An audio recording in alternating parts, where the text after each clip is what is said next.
The Altar's Reckoning. Ilara, an orphan with an unshakable spirit, believed she had found her forever in Liam Harrington. Their opulent wedding day at the Grand Harrington estate quickly devolved into a public nightmare, as she was ruthlessly abandoned at the altar by Liam's calculating parents, Lady Evelyn and Lord Malcolm, for her unsuitable background. Liam, paralyzed by his family's influence, stood by silently, leaving Ilara utterly humiliated and heartbroken. Fueled by betrayal, Ilara vanished, shedding her old identity and meticulously building her own empire in corporate finance over the next decade. She became the enigmatic CEO of Phoenix Investments, a formidable entity known for turning failing enterprises into titans. Meanwhile, the Harrington Corporation faltered, teetering on the brink of collapse. Ilara, having monitored their decline, orchestrated a scenario where she, as the head of Phoenix Investments, was presented as their last hope. Donning a veneer of detached professionalism, she met with the Harringtons. Lady Evelyn and Lord Malcolm, blinded by arrogance, saw only an unfamiliar businesswoman. Liam, however, felt an unsettling sense of déjà vu. During a tense negotiation, Ilara revealed her true identity. The Harringtons were aghast as the pauper orphan they had scorned stood before them, now their undisputed superior. Ilara's terms were absolute: save their empire in exchange for majority ownership, a public apology for past injustices, and the placement of Lord Malcolm and Liam in subservient roles under her direct command. Faced with ruin, the Harringtons had no choice but to accept, publicly bowing, as Ilara dismantled their old structures and rebuilt the corporation under her iron rule, achieving profound vindication and proving that true power is forged through resilience, not inherited wealth. The altar's reckoning was complete, leaving Liam to forever grapple with the consequences of his weakness. The silk of the wedding gown felt less like a garment and more like a second skin, cool and impossibly smooth against Ilara's trembling form. It was a masterpiece of Chantilly lace and imported satin, commissioned from a Parisian atelier whose name she struggled to pronounce, costing more than the entire operating budget of the St. Jude's Home for Girls where she had spent her childhood. Standing before the trifold mirror in the guest wing of the Harrington estate, Ilara stared at her reflection, trying to reconcile the orphan she was with the woman staring back. The reflection showed a princess.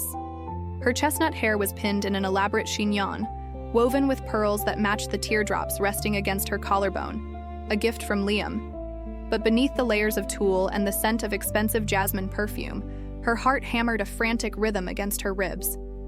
"You look adequate," a voice clipped through the silence. Ilara turned to find Lady Evelyn Harrington standing in the doorway. Liam's mother was a statue of icy elegance, draped in silver silk that matched the steel in her eyes.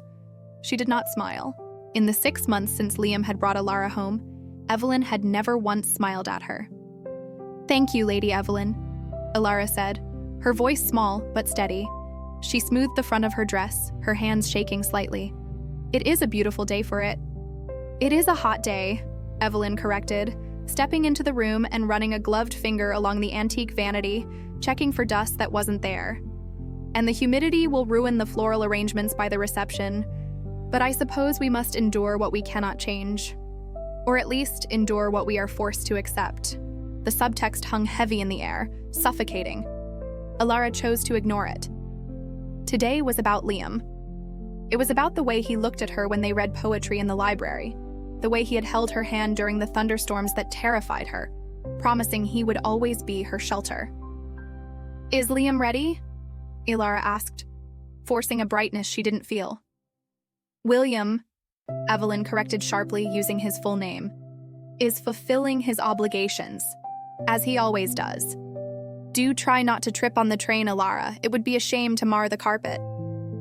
With a final dissecting glare, the matriarch turned and swept out of the room, leaving the door ajar. The sounds of the string quartet tuning their instruments drifted up from the great lawn, a mournful, discordant prelude to the symphony of the afternoon. The walk to the altar felt like a march to the gallows masked as a parade. The Harrington estate was a sprawling expanse of manicured greenery, ancient oaks, and white stone statues that seemed to judge the living. Rows of gold Chiavari chairs were arranged in perfect geometry, filled with the upper crust of society, Senators, oil tycoons, old money dynasties that viewed outsiders as a viral infection. As Alara stepped onto the white runner, the wedding march swelled, but it couldn't drown out the whispers. To Alara's heightened senses, the hushed comments were as loud as shouts. No family to speak of. Tragic, really. Heard she worked in the archives before he found her. A Cinderella complex? Won't last a year. Blood tells, it always does. She kept her chin high, fixing her eyes on the end of the aisle. There stood Liam. He looked devastatingly handsome in his charcoal morning suit, the sunlight catching the gold of his cufflinks. But he wasn't smiling. His hands were clasped tightly in front of him, his knuckles white. He looked pale, a sheen of perspiration on his forehead that the mild heat couldn't justify. Beside him stood Lord Malcolm, his father, a man who wore his arrogance like a second suit of armor. Malcolm was whispering something to Liam, his face grim, his posture rigid. Alara's step faltered for a fraction of a second. Just nerves, she told herself. He's just as nervous as I am. When she reached the altar, the music faded into a heavy silence. The officiant, a bishop with a kindly face who seemed out of place among the sharks, opened his book. Alara handed her bouquet to her maid of honor, a distant cousin of Liam Is who had been conscripted for the role and looked bored by the prospect, and turned to take Liam Is' hands. His palms were clammy. He didn't meet her eyes. He was staring at the space just past her ear, his jaw working as if he were chewing on glass. Dearly beloved, the bishop began, his voice booming over the gathered crowd. We are gathered here today to join this man and this woman in holy matrimony. Wait. The word was spoken softly, yet it cracked the atmosphere like a whip. It wasn't the bishop. It wasn't Liam. Lady Evelyn stepped up from the front row. She didn't look like a mother overcome with emotion. She looked like a CEO executing a hostile takeover. She ascended the 3 marble steps to the altar, her heels clicking ominously on the stone. The crowd gasped, a collective intake of breath that sucked the oxygen from the garden. Lady Evelyn, the bishop stammered, lowering his book. This proceeding cannot continue, Evelyn announced, turning to face the guests rather than the couple, treating the wedding party as mere props in her address. It would be a disservice to this family, and indeed to the sanctity of this institution, to allow a union based on deception and incompatibility to proceed. Alara felt the blood drain from her face. The world tilted on its axis. She tightened her grip on Liam's hands, but his fingers were limp, unresponsive. Liam, she whispered, the name scraping her throat. What is she doing? Liam finally looked at her. His eyes were swimming with misery, but beneath it lay a terrified, paralytic fear. He said nothing. Lord Malcolm stepped up beside his wife, presenting a united front of insurmountable wealth. He looked at Alara not with hatred, but with the dispassionate dismissal one might give a stain on a tablecloth. My son has been under a great deal of strain, Malcolm boomed, his voice projecting easily without a microphone. He has been infatuated, certainly, but a marriage is a merger of lineages, of futures. We have attempted to overlook Miss Vance's lack of background, her lack of standing. We hoped that perhaps she could be molded. He paused, letting the insult land.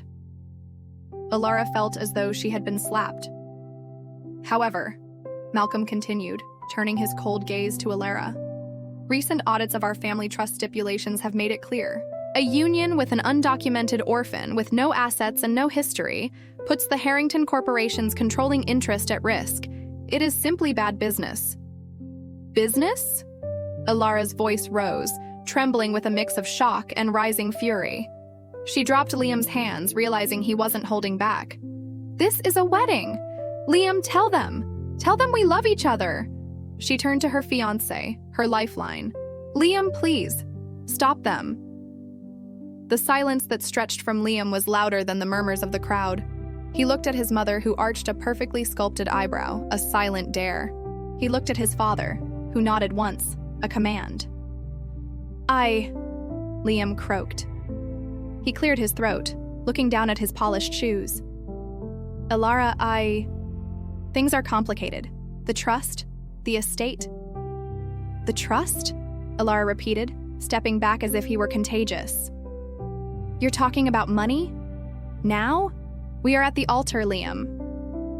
It's not just money, it's legacy, Lady Evelyn interjected, stepping between them, effectively cutting the invisible cord connecting the lovers. She looked at Alara with a sneer of victory. Look at you. You are a sweet girl, Alara, in your own way. But you are a sparrow trying to nest with eagles. You don't belong here. You never did. We indulged William's fantasy, but the playtime is over. Liam, Alara said again, her voice breaking, tears finally spilling over, hot and stinging. Look at me. Don't look at them. Look at me. Do you love me? Liam looked up. His eyes were wet, his lip quivering. For a second, Alara saw the man she thought she knew, the gentle soul who read poetry. But then Lord Malcolm placed a heavy hand on Liam's shoulder. The weight of the Harrington Empire, of expectation, of inheritance, pressed down on him. Liam's posture collapsed. He slumped, his gaze averting back to the ground. I can't, Liam whispered. I'm sorry, Alara. I can't do it. Mother is right. It wouldn't work. The words were a physical blow. Alara staggered back, her heel catching on the hem of her dress. A ripple of titters went through the crowd, the sound of the elite being entertained by the destruction of the unwanted. Lady Evelyn motioned to the side of the altar. Security will escort you to the gate, Miss Vance. Your personal effects have already been packed and placed in a taxi waiting on the service road. There is a check in the envelope for your trouble. Consider it a severance package. She held out a thick, cream-colored envelope. Alara stared at the envelope, then at the man she had planned to spend her life with. Liam was crying now, silent, pathetic tears, but he did not move toward her. He did not defend her.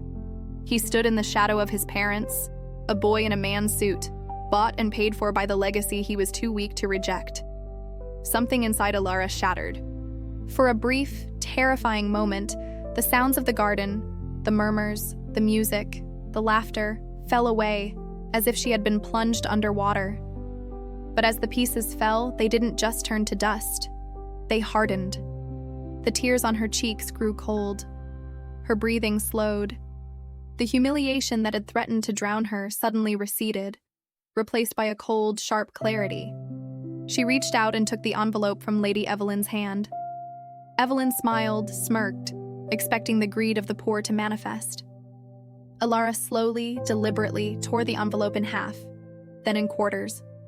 She let the pieces of the check and the paper flutter down onto the pristine white runner like confetti at a funeral. You think you can buy my dignity? Alara asked, her voice low, but carrying a resonance that hadn't been there moments ago. She looked Malcolm in the eye, then Evelyn. Finally, she turned her gaze to Liam. You are not a victim here, Liam, she said, her voice void of the warmth he had known. You are a coward, and that is a far worse fate than being poor. She reached up to her hair, pulling out the pearl pins, letting the elaborate chignon tumble down in a messy cascade. She unclasped the diamond necklace, the Harrington heirloom she had been loaned, and dropped it onto the stone floor. It landed with a sharp clack. I am leaving, Alara announced, addressing the crowd of gawking socialites. Not because I am unsuitable for you, but because you are entirely unworthy of me. She turned her back on the altar. The walk back up the aisle was a gauntlet. The guests stared, mouths agape, clutching their pearls and champagne flutes. Alara didn't look down. She didn't run. She walked with a measured, predatory grace, dragging the train of the dress that was now just a costume of a life she no longer wanted. Every whisper, every laugh, every pitying glance was being filed away in her mind. She memorized the faces. She memorized the feeling of the sun burning her skin, the smell of the lilies that now smelled like decay, and the suffocating silence of Liam's betrayal. As she reached the grand double doors of the estate, she paused for one heartbeat. She didn't look back. She simply pushed the doors open and stepped out of the manicured garden and onto the gravel drive. The taxi was there, a yellow blemish on the landscape, her battered suitcase sitting on the curb beside it. Alara Vance climbed into the back seat. She didn't cry. She watched the grand iron gates of the Harrington estate close behind her through the rear window. "Where to, miss?" the driver asked, eyeing her wedding dress in the rearview mirror with confusion. Alara looked at her reflection in the glass. The princess was gone. The eyes staring back were dark, empty, and terrifyingly calm. "Away from here," she said. "Take me to the city, to the financial district, the only place people like the Harringtons truly listened." "The financial district? In a wedding dress?" "I have work to do," Alara whispered, watching the Harrington estate shrink into the distance until it was nothing but a smudge of white against the green. "I have a great deal of work to do." The rain in the city did not wash things clean. It merely made the grime slicker, reflecting the neon distortion of a world that didn't care about broken hearts. For the first 6 months, Alara lived in a studio apartment that smelled perpetually of damp plaster and someone else's burnt toast. It was a sensory purgatory, a far cry from the lavender-scented linens of the guest quarters she had once occupied at the Harrington estate, but it was hers. It was a fortress of solitude where the weeping had eventually stopped, replaced by a silence so heavy it felt like armor. She had cut her hair first. The long chestnut waves that Liam used to tangle his fingers through were gone, sheared off in front of a cracked bathroom mirror with a pair of kitchen scissors, until a sharp, angular bob framed her jawline. The face looking back was gaunt, the eyes shadowed, but the softness, that naive, hopeful light that Lady Evelyn had so thoroughly extinguished, was dead. Alara Vance was born in the ashes of that girl. The first year was a blur of caffeine and ambition. There were nights she failed exams, mornings she stared at spreadsheets without comprehension, and days when the weight of it all almost sent her back to the rain-soaked apartment. She worked 2 administrative jobs by day to fund the night classes in economics and corporate law. She didn't just study, she devoured. She treated financial reports like battle maps, looking for weaknesses, for leverage, for the hidden veins of gold in crumbling mountains. She became obsessed with the concept of distress, distressed assets, distressed companies, distressed people. She knew what it felt like to be undervalued, and she realized with a cold jolt of clarity that value was subjective. It could be manipulated. By year 3, the damp apartment was a memory. Alara had secured a junior analyst position at a mid-tier firm, a place dominated by men with loud voices and soft hands. They underestimated her. They saw the quiet woman in the austere black suits and assumed she was there to take notes. She wasn't taking notes. She was taking names. "You're looking at the P&L statement all wrong," Alara said one rainy Tuesday, her voice cutting through the drone of a meeting like a razor through silk. The room went silent. Mark Sterling, a senior partner with a penchant for interrupting, lowered his glasses. "Excuse me, Ms. Vance? The manufacturing division isn't bleeding because of overhead," she said, standing up and walking to the whiteboard. She picked up a marker, the smell of the solvent sharp in the air. "It's bleeding because of the supply chain redundancy in the logistics contracts. You're paying 3 vendors to do the job of 1. She drew a quick, slashing line through the diagram. "Consolidate the debt, renegotiate the logistics, and you turn a 12% loss into a 4% gain within the first quarter." Sterling stared at the board, then at her. The condescension in his eyes flickered and died, replaced by a grudging, predatory respect. "Draw up the proposal," he muttered. That was the spark. But Alara didn't want to work for Sterling. She didn't want to work for anyone. She wanted to build a machine that answered only to her. By year 5, Phoenix Investments was no longer an idea scribbled on napkins. It was a frightening reality. She had cashed out her bonuses, leveraged every asset she had acquired, and bought her first failing tech startup. Everyone said it was a suicide mission. The company, Ethelgard Systems, was riddled with debt and bad management. Alara walked into the Ethelgard boardroom, the air conditioning humming a low, anxious note. The executives sat around the mahogany table, looking at her with a mixture of fear and disdain. She was 27, beautiful in a terrifying, icy way, and she owned them. "This company is a rotting carcass," she told them, not sitting down. She placed her hands on the table, the cool surface grounding her. "You have 3 months of liquidity left. I am not here to bail you out. I am here to carve out the rot so the body can survive. You can't just fire half the staff," the CEO blustered, his face flushing red. "We have a legacy."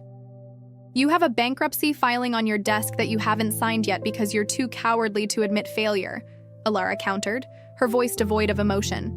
I will strip this company down to its patents and its core engineering team. Everyone else goes, including you. She watched the hope drain from his eyes, and she felt nothing. No pity, no remorse. Just the satisfaction of a surgeon excising a tumor. Ethelgard Systems became profitable within 8 months. The industry took notice. The Phoenix method became a buzzword in the financial district, a strategy of ruthless efficiency and resurrection. As her empire rose, built on glass and steel and the bones of failed enterprises, Alara kept a ghost file. It was locked in a safe in her penthouse, physical copies only, no digital trail. The Harrington Corporation. Every Sunday night, alone in her sprawling living room with the city lights twinkling below like spilled diamonds, she opened the file. It was a ritual of hate and patience. Year 6 brought the first cracks. A failed merger with a European conglomerate.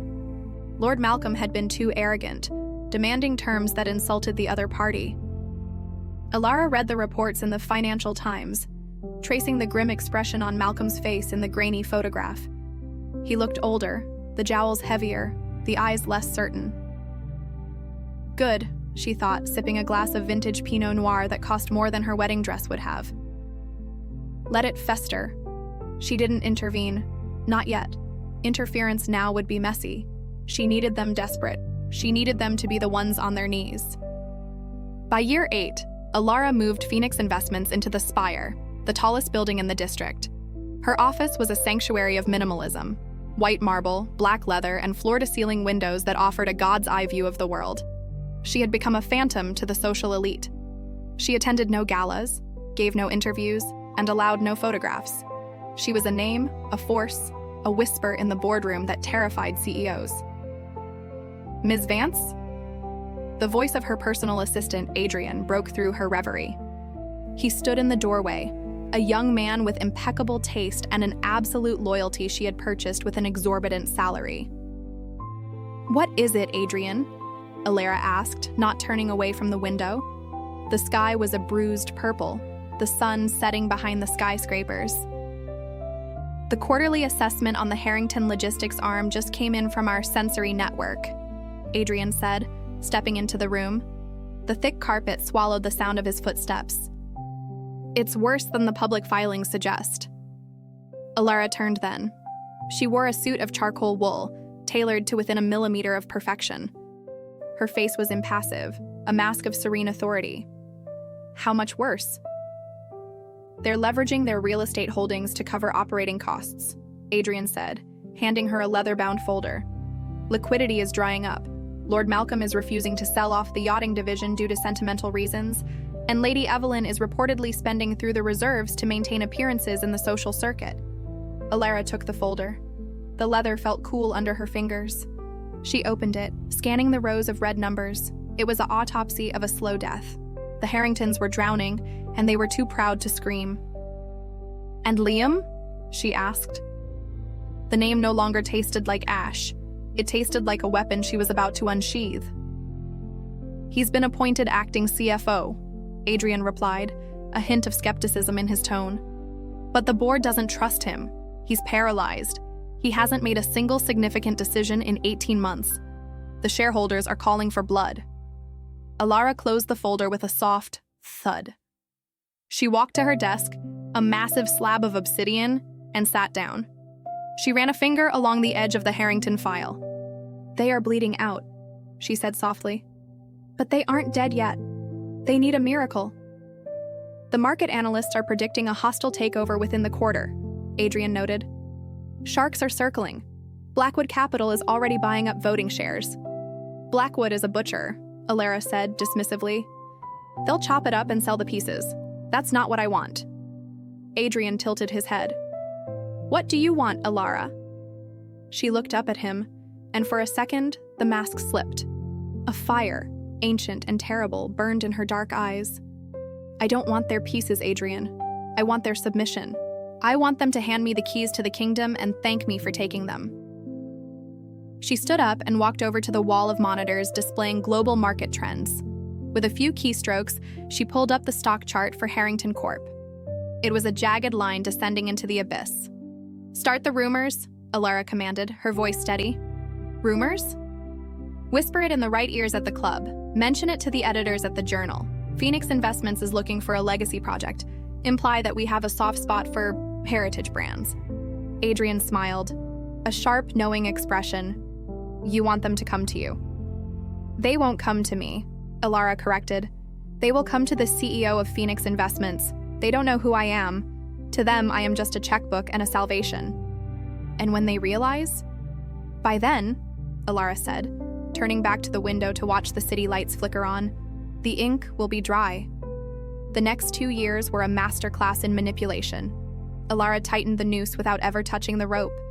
She acquired 2 of the Harringtons' major suppliers and subtly squeezed the prices, increasing their overhead by fractions that compounded into millions. She used shell companies to buy up their debt, becoming their creditor in the shadows. She watched Liam from afar. He appeared in the society pages, looking hollowed out. A man in a tailored suit who looked like he was wearing a costume. He had never married. The rumors said his mother disapproved of every suitor. Alara felt a pang of something that wasn't quite pity. It was more like disgust.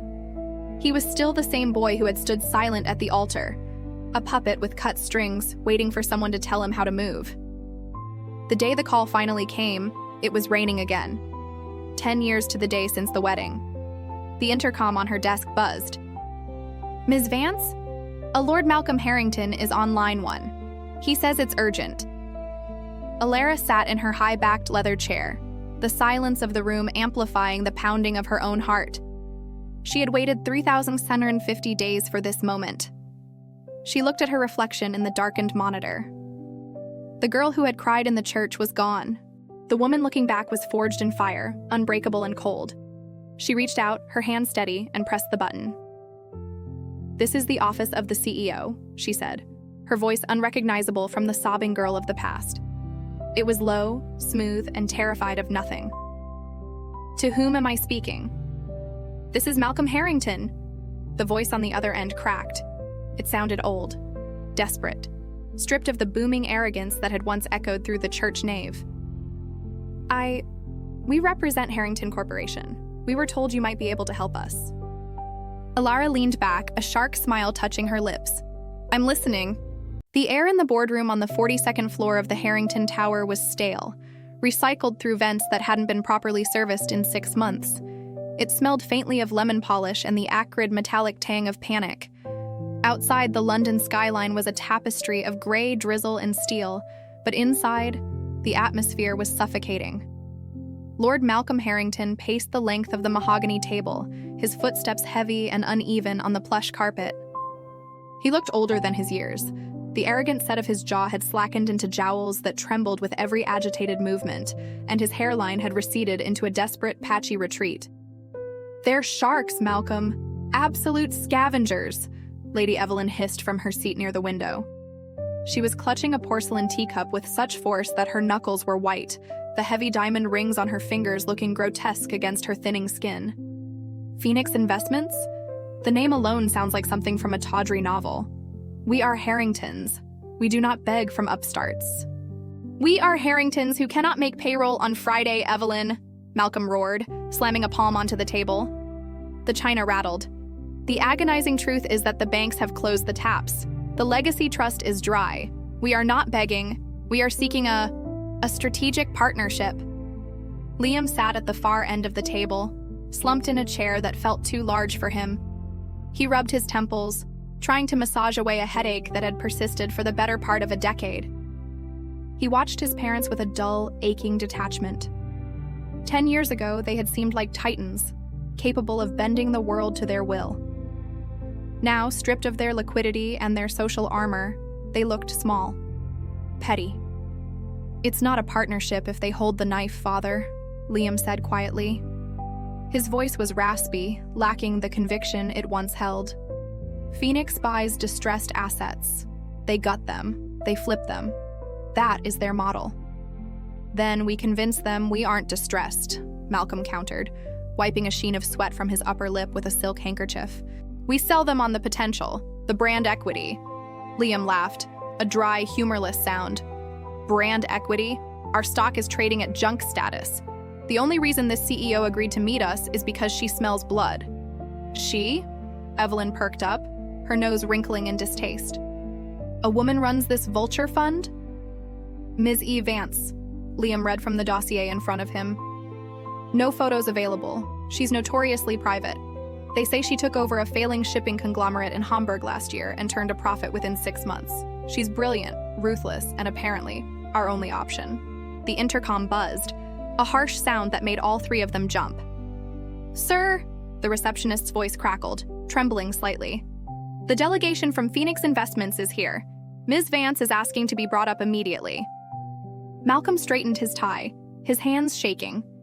He buttoned his jacket, attempting to summon the ghosts of his former authority. "Show her up. And for God's sake, Evelyn, put the tea down. We must look busy. Essential." 30 floors down, the elevator doors slid shut with a smooth, expensive hiss, sealing Alara inside the ascending steel capsule.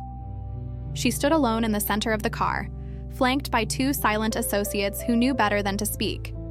She checked her reflection in the polished brass paneling. The woman staring back was a stranger to the girl who had fled this city in tears 10 years ago. That girl, Alara the orphan, Alara the dreamer, had favored soft pastels and flowing hair. She had worn her heart on her sleeve, a fatal flaw in the Harrington world. The woman in the reflection was forged from titanium and ice. Her hair was a midnight shade of black, cut in a severe, sharp bob that framed her face like a helmet. She wore a bespoke charcoal suit that cost more than the annual salary of the average worker, tailored to emphasize power, not femininity. Her makeup was minimal but precise, her lips painted a deep blood red. She adjusted her glasses, thick-rimmed modern frames that obscured the softness of her eyes. She didn't need them for vision. She needed them as a barrier, a shield. "Timeline?" she asked, her voice low and steady. "They have liquidity for 3 days, Ms. Vance," her associate Marcus replied instantly. "After that, the creditor seize the assets. They are desperate." "Good," Alara murmured. She watched the floor numbers tick upward. 38, 39, 40.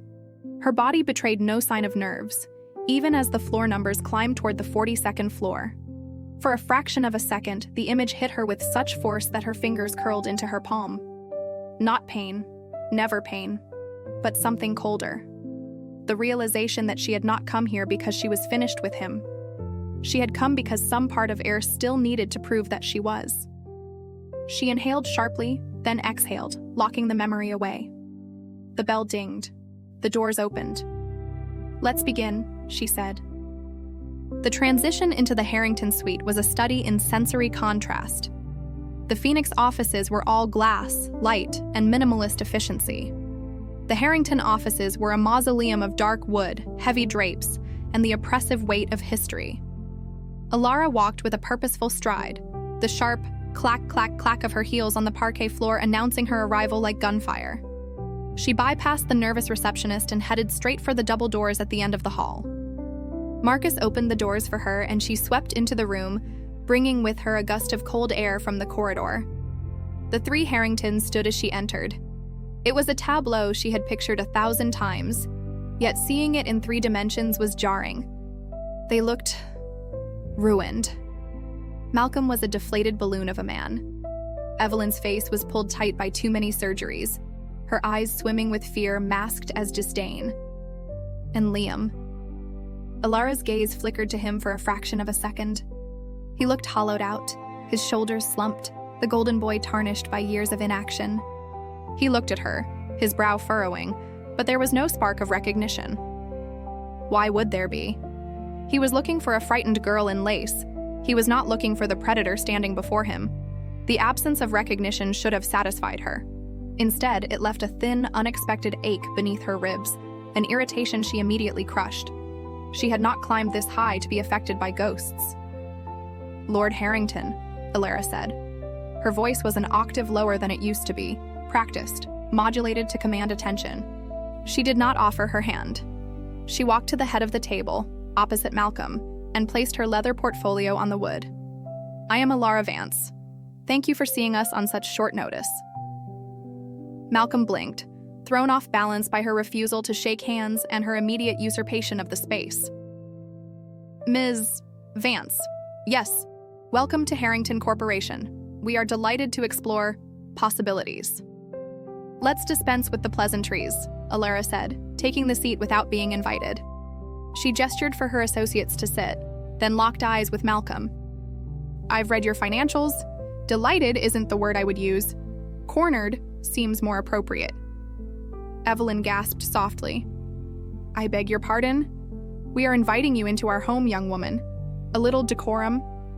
"Decorum doesn't pay debts, Lady Harrington," Elara cut in, turning her gaze on the older woman. The look she gave Evelyn was devoid of warmth.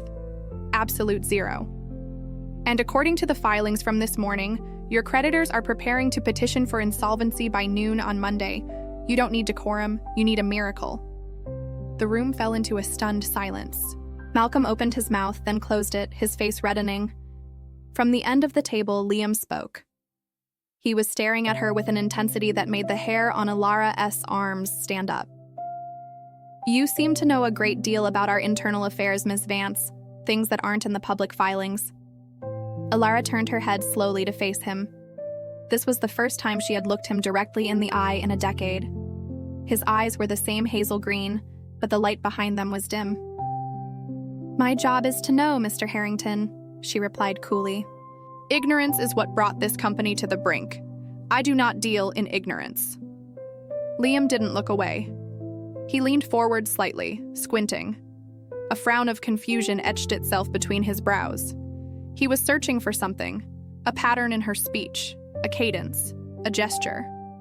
The sense of déjà vu rolling off him was palpable. It filled the room like static electricity. He shifted in his seat, uncomfortable, as if a ghost had just walked over his grave. "Have we—" Liam started, his voice trailing off. He shook his head, dismissing the thought as absurd. "Have we worked with your firm before? Your approach seems familiar." "Phoenix Investments is unique," Elara said, her tone flat. "We rise from ashes. We assume others do the same." "Yes, well," Malcolm blustered, trying to regain control of the meeting. "We are facing a temporary liquidity crunch due to global market shifts. We possess prime real estate, a legacy brand." "Your real estate is leveraged at 90%, Elara interrupted, flipping open her portfolio. She didn't look at the papers. She knew the numbers by heart. "Your legacy brand has lost 40% of its market share in the last 5 years to agile competitors you dismissed as irrelevant. You are hemorrhaging cash, Lord Malcolm. You are bleeding out." She leaned forward, resting her elbows on the table, invading their space. "I am not here to buy your potential. I am here to buy your survival, and the price of survival is high." Evelyn scoffed, trying to muster the haughtiness that had once destroyed Elara's life. "We are not selling the company, Ms. Vance. We are looking for an injection of capital, a silent partner." Elara let out a short, sharp laugh. It was a cold sound. "Silent? Lady Harrington, money always has a voice, and right now, yours is whispering goodbye." She stood up and walked over to the window, looking out at the gray city, turning her back on them. It was a power move, one that left them staring at her silhouette. "The Harrington name," Elara said to the glass, watching their reflections behind her. "It used to mean something, integrity, strength. Now it means stagnation." She turned back to face them, her silhouette framed by the dull light of the storm clouds. "I am prepared to save this company. But understand this," Elara continued, her voice level. "Saving this company does not mean saving everyone in it." She tapped the folder once. "The restructuring will require immediate downsizing. Entire departments will be dissolved. Hundreds of employees will lose their jobs within the first quarter." She met Malcolm's gaze without blinking. "Some of them will be innocent. Some of them will have families. This is the cost of 10 years of arrogance, and I will not pretend otherwise. I am prepared to clear your debts and restructure your operations, but I will not be a silent partner. I will be the surgeon who cuts out the rot." "Rot?" Malcolm sputtered. "Now see here." The mismanagement, the nepotism, the arrogance. Alara listed them off like items on a grocery list. She walked slowly back toward the table, her eyes locking onto Liam again. He was still staring at her, his hand frozen halfway to his glass of water. He looked pale. "Something wrong, Mr. Harrington?" she asked softly. Liam swallowed hard. "Your perfume," he whispered, almost to himself. "It's jasmine and rain." Alara didn't flinch. She didn't react. The choice had not been accidental. It was the only breadcrumb she would offer before she brought the hammer down. "A common blend," she said dismissively. The lie slid from her tongue smoothly. The truth, that she had chosen it precisely because it would hurt, remained unspoken. Pain, she had learned, was most effective when delivered quietly. She turned her attention back to the parents. "My team has drawn up a proposal. It is non-negotiable. You have 20 minutes to review the summary terms. If you agree to the framework, we proceed to the specifics. If you don't..." She checked the sleek watch on her wrist. "You can call your bankruptcy attorneys. I believe they charge by the hour." She slid a thick black folder across the polished mahogany. It stopped perfectly in the center of the table, equidistant from the three of them. It looked less like a contract and more like a verdict. Malcolm stared at the folder as if it were a bomb. Evelyn looked at it with revulsion. But Liam looked only at Alara, his eyes wide, his breathing shallow, the puzzle pieces in his mind grinding together, struggling to fit, terrified of the picture they might form. "Read it," Alara commanded. The air inside the boardroom of the Harrington Corporation was thin, recycled, and aggressively cold, yet Lord Malcolm was sweating.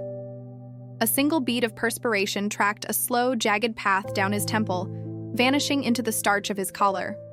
He sat at the head of the massive mahogany table, a piece of furniture that had been in his family for 4 generations, clutching a fountain pen as if it were a life raft.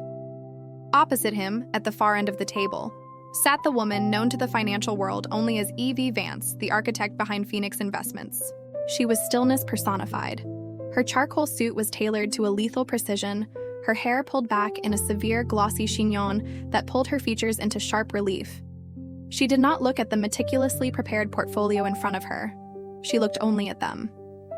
"The projection is generous," she said finally, her voice low and smooth, lacking any warmth.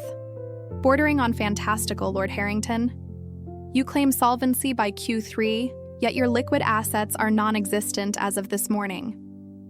Lady Evelyn, seated to Malcolm's right, bristled. Her fingers, adorned with diamonds that were likely mortgaged, tightened around the stem of her water glass. "We are facing a temporary liquidity crisis, Ms. Vance. The Harrington name carries weight. It ensures credit." "The Harrington name," Alara repeated, tasting the words. She allowed a small, humorless smile to touch her lips. "In the current market, your name is synonymous with obsolescence. Sentimentality does not pay dividends." Liam sat to his father's left, silent. He had barely moved since the negotiations began. His eyes were fixed on the woman across the table. There was something in the cadence of her speech, a specific rhythm to her pauses, that clawed at the back of his mind. It was an itch he couldn't scratch, a ghost of a memory superimposed over this stranger's face.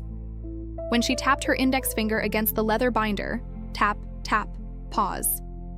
Liam felt a chill that had nothing to do with the air conditioning. "We are not here to discuss sentiment," Malcolm blustered, trying to regain control of the room. "We are here to discuss the bailout. The terms you sent over in the preliminary draft were aggressive, but we are prepared to offer you a 30% stake, a silent partnership. It allows us to retain the helm while you reap the rewards of our recovery." Alara laughed. It was a soft, dry sound, like dead leaves skittering over pavement. "A silent partnership? You misunderstand the nature of a phoenix, Lord Malcolm. It does not rise from the ashes to sit quietly in the dark. It rises to consume." She stood up, the leather of her chair creaking in the heavy silence. She began to walk slowly along the length of the table, her heels clicking a rhythmic countdown on the parquet floor. She trailed her hand along the edge of the mahogany, feeling the vibrations of their anxiety. "You speak of recovery," she continued, stopping behind an empty chair midway between them. But you have rot in the foundation. You cast out competence in favor of pedigree. You make decisions based on pride rather than potential. You know nothing of our history, Evelyn snapped, her composure fraying. We have maintained standards that a firm like yours, new money, aggressive tactics, could never comprehend. We protect our own. Protect your own, Ilara echoed. She turned her head, locking eyes with Liam. The intensity of her gaze stripped him bare. Like you protected your son from a mistake? Or like you protected your reputation from a pauper orphan 10 years ago? The room seemed to vacuum itself of oxygen. Liam stopped breathing. The phrase hung in the air, a toxic cloud. Pauper orphan. It was a specific insult, one his mother had whispered in a church vestry a decade ago, words that had been the blade severing his life into before and after. Who are you? Liam whispered, his voice cracking. Ilara ignored him, turning her gaze to Evelyn. She reached up and unclasped a small silver pin from her lapel. It was cheap, tarnished, and utterly out of place on her designer suit. She set it on the polished table with a decisive clack.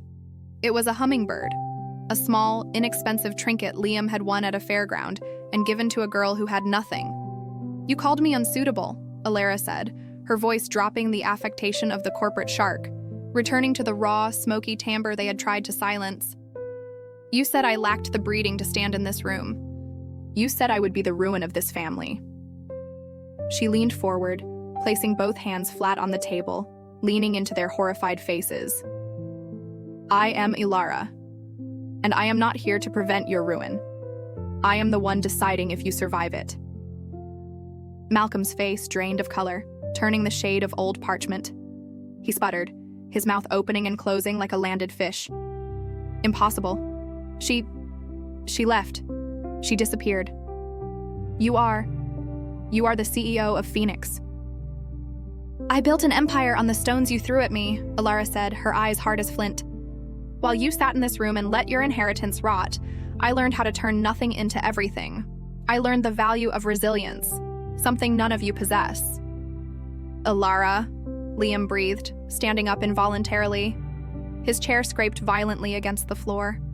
He looked at her with a mixture of horror and a desperate, aching hunger. I tried to find you. Sit down, Liam, she commanded. It wasn't a request. It was an order given by a superior. To his own shame and his parents' shock, Liam sank back into his chair. The dynamic of the room had shifted tectonically. They were no longer negotiating with a banker. They were facing a reckoning. Lady Evelyn pressed a hand to her chest, her breathing shallow. This is a farce. You are a vindictive child playing dress-up. We will find funding elsewhere. We will not be held hostage by a ghost. There is no elsewhere, Ilara said coldly, walking back to the head of the table to stand beside Malcolm. She towered over him as he sat cowed in his seat. I bought your debt from the Cayman Holdings this morning. I own your loans from the Asian Pacific Partners. I am the only water in the desert, Evelyn. You drink from my hand, or you die of thirst. She pulled a thick document from her briefcase and slid it across the mahogany surface. It stopped perfectly in the center of the table, an ominous white rectangle. These are the new terms.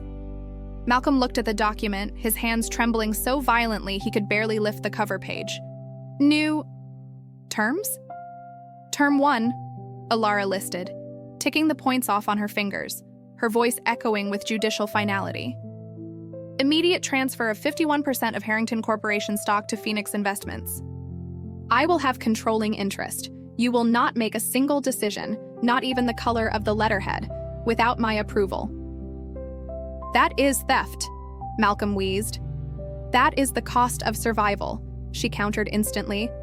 Term 2, a public press conference to be held within 48 hours. You will admit to the gross mismanagement of this company, and then you will address the personal nature of our history. Evelyn gasped. You cannot expect us to air private grievances. I expect, Ilara interrupted, her voice slicing through Evelyn's protest like a scalpel, a full public apology. You will state that you judged a woman based on her class, that you coerced your son into abandoning her, and that you acknowledge your moral bankruptcy matches your financial one. Liam covered his face with his hands. The shame was a physical weight, pressing him into the floor. If anyone has to pay for this, Liam said quietly, breaking the silence, it should be us, not the people who kept this company running while we pretended everything was fine. And finally, Alara said, her gaze drifting to Liam, softening only slightly into something resembling pity, before hardening again into resolve. Term 3. There will be a restructuring of personnel. She pointed a manicured finger at Lord Malcolm. You are stripped of your title as chairman. You will retain a seat on the board, purely ceremonial, with no voting power. Malcolm looked as though he might have a stroke. I am the patriarch of this family. You are a liability, Alara stated. Then she looked at Liam. And you, Liam, you will remain. Liam lowered his hands, looking up at her with red-rimmed eyes. I will? Yes, Alara said, but not as vice president. You have proven you lack the backbone to lead. You will start in the archives. You will learn the business from the bottom up, under the supervision of a manager of my choosing. You will report to me directly, and you will learn what it means to work for a living. The silence that followed was absolute. The hum of the projector fan seemed deafening. Outside the window, the city of London churned on, indifferent to the destruction occurring within these walls. This is madness, Evelyn whispered, tears finally spilling onto her powdered cheeks. It is humiliation. It is justice, Alara corrected softly. You wanted me on my knees 10 years ago. I am merely ensuring we are all standing on level ground. Or perhaps, I am finally teaching you how to kneel. She reached into her jacket pocket and produced a sleek black pen. She uncapped it and placed it on top of the contract. Sign it, she said. Or I liquidate the assets, dissolve the corporation, and leave you with nothing but your title and the clothes on your back. You have until I walk out that door to decide. Alara turned her back on them. She walked toward the heavy oak doors of the boardroom, her steps steady and unhurried. She did not look back. She focused on the feeling of the carpet beneath her feet, the smell of furniture polish and fear, and the sound of her own heart beating, not in panic as it had on her wedding day, but in a steady, powerful rhythm of control. Behind her, she heard the frantic, whispered sobbing of Lady Evelyn. She heard the heavy, defeated sigh of Lord Malcolm. And then, just as her hand touched the cold brass of the door handle, she heard it, the scratch of the pen against the paper. It was a harsh, scraping sound, the sound of a legacy surrendering. It was followed by a second scratch, and then the slide of the paper across the table to Liam. A pause, heavy with a decade of regret, and then the final signature. Alara paused, her hand gripping the handle. She closed her eyes for a brief second, allowing herself to feel the wave of vindication wash over her. It didn't fix the heartbroken girl she had been, but it armored the woman she had become. She opened the door and stepped out into the hallway, leaving the door slightly ajar behind her, the terms set, the mask gone, and the reckoning begun.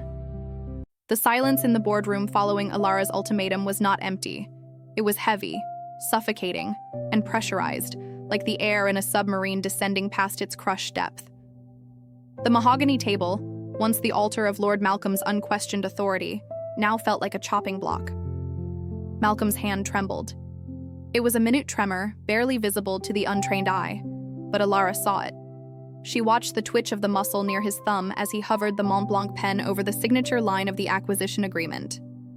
The contract was thick, bound in navy blue leather, detailing the total capitulation of the Harrington Corporation to Phoenix Investments. The ink won't dry itself, Malcolm, Alara said softly. Her voice was devoid of malice, which somehow made it worse.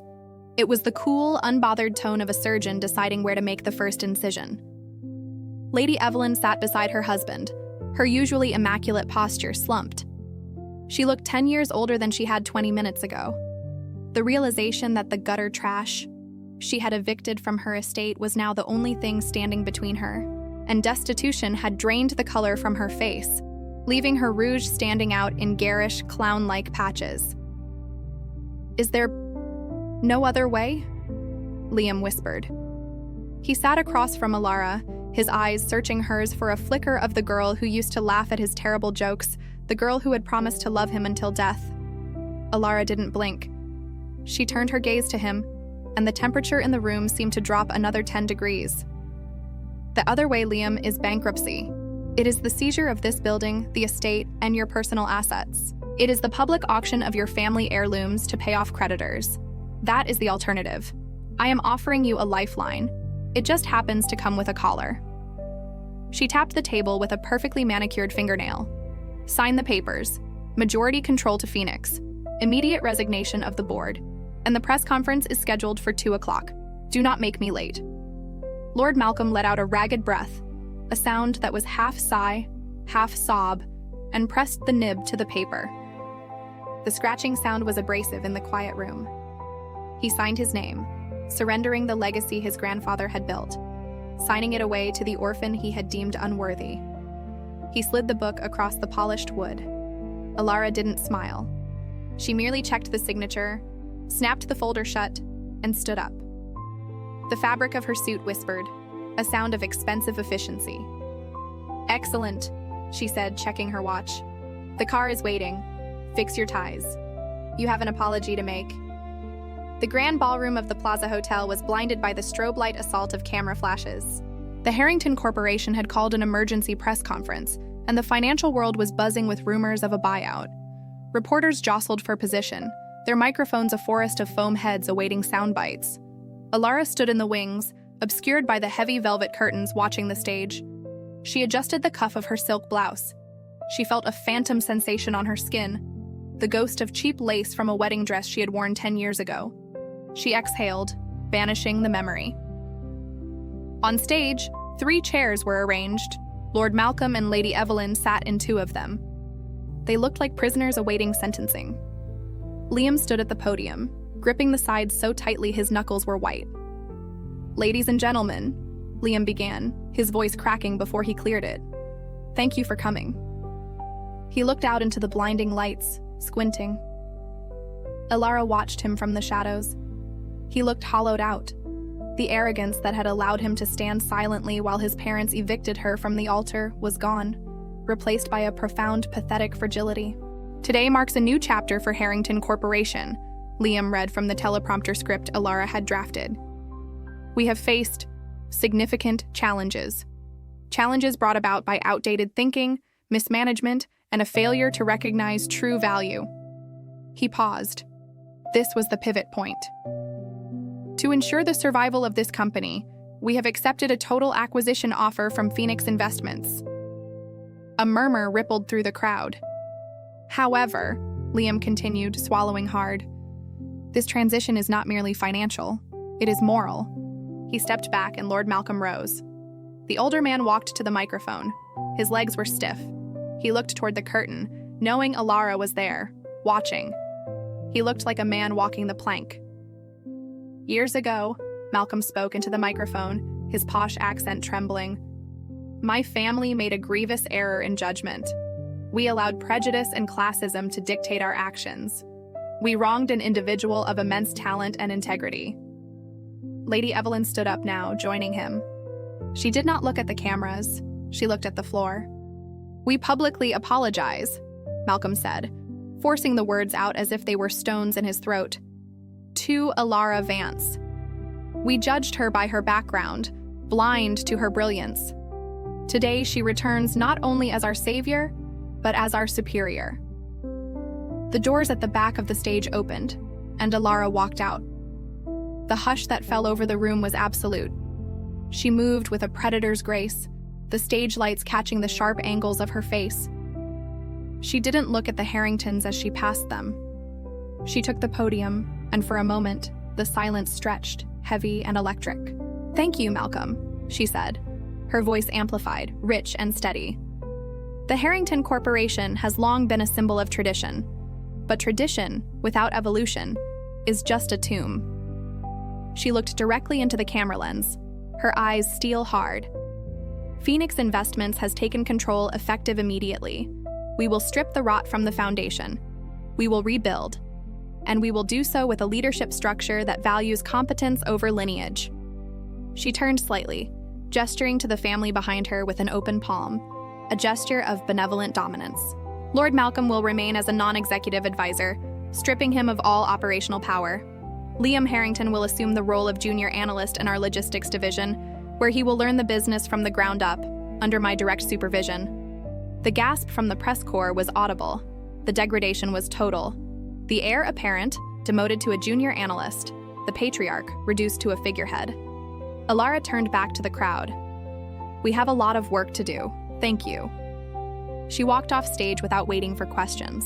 Behind her, the Harringtons stood frozen, the flashes popping like fireworks, illuminating their shame for the morning editions. 3 weeks later, the atmosphere in the Harrington Tower, now the Phoenix Harrington Tower, was unrecognizable.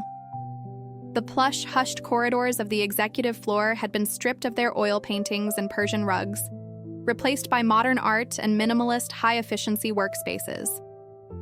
Alara sat in what had been Malcolm's office. The heavy oak desk was gone, replaced by glass and chrome. She was reviewing the Q3 projections when her intercom buzzed. "Ms. Vance? The logistics report from the basement archives is here." "Send him in," Alara said. The door opened, and Liam walked in. He was not wearing his custom-tailored Italian suits.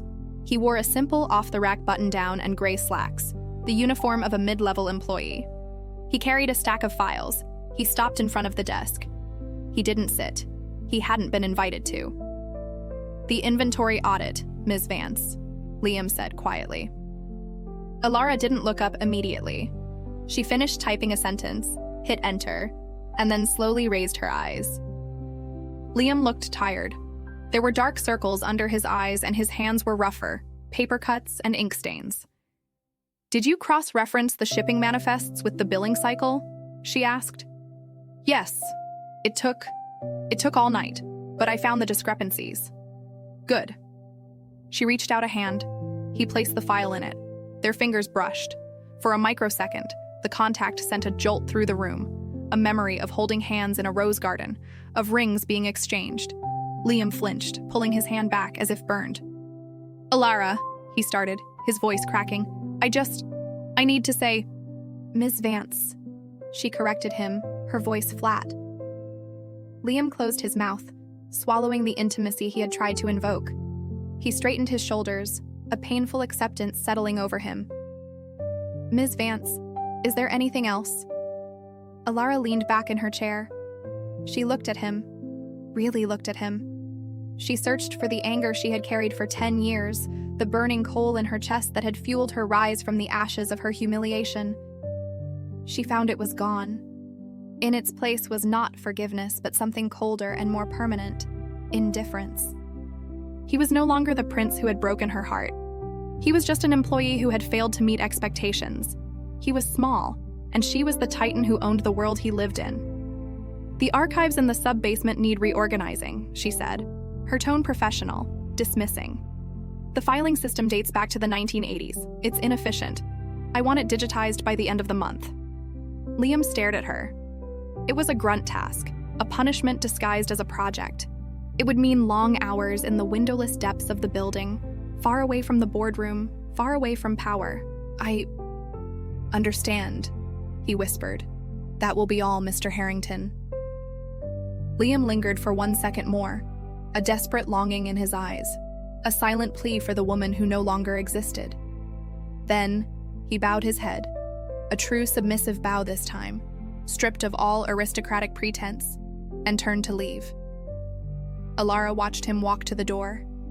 As he grasped the handle, she spoke one last time. "Liam." He froze, turning back with a spark of hope. "Close the door behind you." The spark died. He nodded, stepped out, and the door clicked shut with a definitive, heavy sound. Alara was alone in the office at the top of the world. The city lights of London sprawled out beneath her through the floor-to-ceiling windows, a glittering ocean of commerce and chaos. She stood up and walked to the glass. She saw her reflection against the backdrop of the city. She didn't see the orphan girl in the cheap dress anymore. She didn't see the crying bride. She placed her hand against the cool glass, looking down at the streets below, where the Harringtons were now just people, small, ordinary, and powerless. The victory did not feel like triumph. It felt like permanence. She understood then that revenge was never an explosion. It was erosion. It didn't roar. It stripped away what remained until there was nothing left to feel about it at all. Elara Vance turned away from the window and went back to her desk. The world had not broken her. It had simply taught her how to live without needing it.